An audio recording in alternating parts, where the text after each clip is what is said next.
Buongiorno da Leandro Maggi, buongiorno da Taglio di Po, località Cavendramin. Siamo con Luigi Forte, uno dei due soci e dei due fratelli anche dell'Agricola Forte. Cosa seguiamo oggi in questa vostra azienda, modello tra l'altro, una delle aziende più importanti sicuramente del Polesine?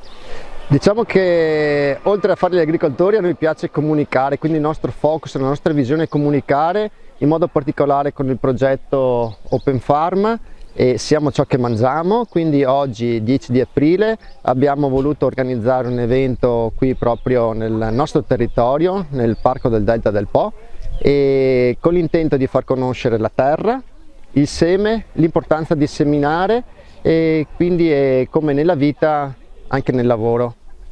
Ecco, io ho seguito un dibattito con Veneto Agricoltura, dicevano noi possiamo venire fuori da una crisi strutturale che c'è effettivamente nel nostro paese, non solo nell'agricoltura, solo con la qualità dei prodotti. Voi state facendo di questo una mission della vostra azienda, o sbaglio?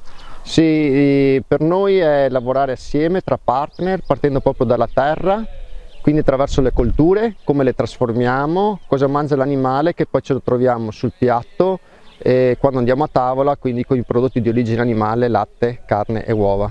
Quindi la qualità secondo lei sarà la mossa vincente perché l'Italia possa effettivamente avere un ruolo importante anche nel settore agricolo? Sì, la mossa vincente è ridare valore innanzitutto a lavorare la terra, al lavoro dell'agricoltore e dare valore primario al settore primario.